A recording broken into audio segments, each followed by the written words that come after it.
Hello everyone and welcome to Kernel of Wisdom. I'm Joelle and today I'm talking about difficult transitions and how to handle them. You're our new difficult transition.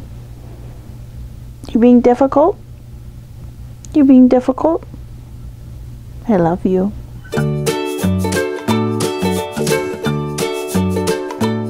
Life can be unpredictable, and sometimes the stuff that can come up is, well, hard. Maybe you've been in an accident and injured in some way. Maybe you've lost someone you love. Or perhaps you've been diagnosed with an illness, or you're finding yourself dealing with chronic pain. Or perhaps you've had to move.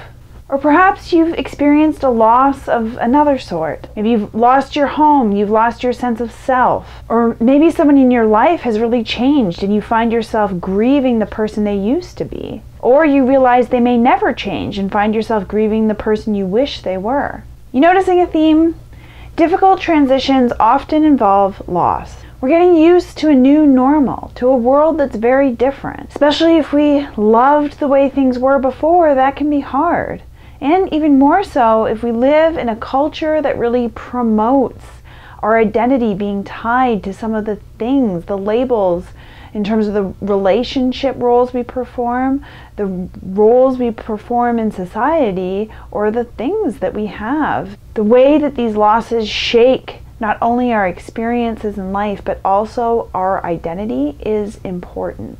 It can make it hard to let go, even if holding on doesn't really serve us anymore. And instead, we can get really stuck trying to compare the new to the old, coming up with all these reasons that our new normal isn't as good as the way things used to be, or trying to make our new normal more like the way we were before. And while it's so understandable to do those things, it's so human, it may not be effective. So what can you do if you're faced with a new reality, with a difficult transition? Well, first, allow yourself to grieve. Remember, the idea of something new means the loss of something old. And so it's so normal to go through a grieving process. And that can include all the stages of grief. And remember, we don't always move through grief in a linear fashion, or even one step at a time. We may bounce back and forth between shock, anger, denial, despair, depression, and so much more. Or we can experience more than one at once, or we may circle through some of those again and again until it passes. And so, how do you process grief? Well, one is that you give yourself time and space to grieve. Know that it's normal. Validate your feelings and tell yourself it's okay to grieve those losses. And two is you could actually go through a mourning process quite similar to the way you might if you were mourning the loss of a loved one. Allow yourself to celebrate what it was that you're letting go of. All those good memories don't have to go away. Remember all that you had and be grateful for it. And then see if you can allow that to be enough. But don't expect that to happen right away. And don't expect yourself to just forget or to just pretend like all that wasn't great before. And when you're in the final stages, it might also be helpful to take a realistic view at the way things were.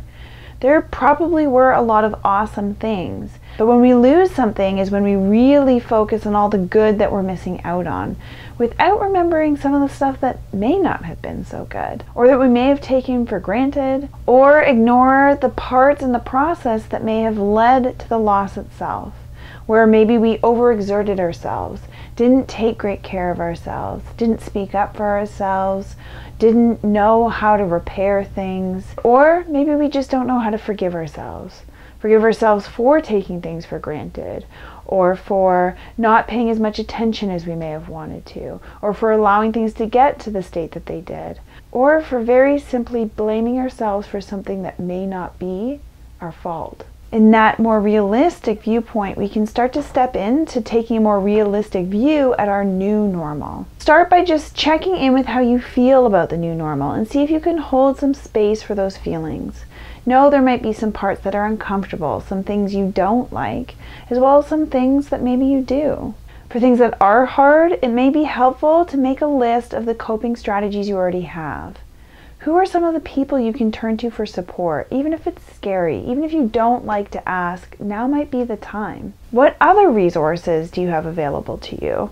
What did you do to self-soothe before? Did you take baths? Did you enjoy hot cups of tea? Did you make time to read? Can you do some of those things to help support yourself through this process now? Or maybe you're someone who likes to have a lot of information that helps you know how to prepare. What can you do to take some of that power back, to do some research, to know more, to be equipped? Or maybe you're looking for new ways to cope because maybe you've never been great at coping before. Maybe that's why you're on this channel looking into mindfulness meditation, which can help. And I'll include some links to meditations that can help with discomfort, transition, and difficult emotions below. Once you have some tools to help you cope through the challenging parts, challenge yourself to see if you can find anything good in your new normal. I'm not saying it all has to be good, and I'm not saying it even has to be mostly good. If it feels a lot bad, honor that. But no scenario is 100% bad or 100% good. So what can you learn from this experience? What lessons might it help you with? Can it help you slow down? Can it help you learn to appreciate the present moment? Can it help you really learn to delve into your relationships, to ask for help, to try some things you've never tried before? Which brings me to my last point, that sometimes it's helpful to see what meaning you can make out of this. Is there some potential lesson, learning, or purpose in this for you? How can you turn your attention to the current situation as a means of advocating for a new group, of educating people about pains that some of the world goes through, of changing aspects in yourself that may make you a stronger, better person? Is there something that you can take from this, that you can turn this into to make it a meaningful experience for you? And then last but not least, continue to hold space for yourself. What does that mean? It means giving yourself permission to feel all the feels that are going to come up in this, to support yourself in the times that get hard, and to really relish in some of the more joyful moments. To see if you can hold space to laugh, to have joy, to have connection with other people, to learn about yourself and the world, to bring life back to its basics and really engage in that. Hold space for yourself to be whoever and whatever you choose to be in this. When life deals us something that makes us feel like we are helpless, like we don't get a choice, ask yourself, where can I take some power back? What can I do? And see if you can hold space for both in your life. All right, well, like I said, I'm going to include links to some meditations that can help process transitions, uncomfortable feelings, discomfort, physical discomfort, and other aspects of transition that can be difficult. Those will be in the description below. I do hope this video has been helpful in terms of some of the processes you can go through to deal with difficult transition, to face a new normal. If you like this video, please let me know by clicking the like button below, or comment to let me know any thoughts you have, any additional exercises that have helped you, to maybe share, to reach out online and see if anyone else can relate, connect, or make meaning from your experience.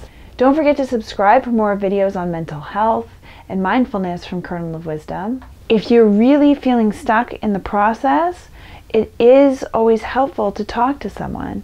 So see if you might be able to find a counselor or therapist who can help you process what you're going through near you. I've included a couple links below that may help.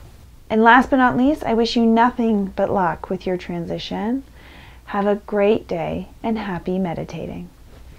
Bye.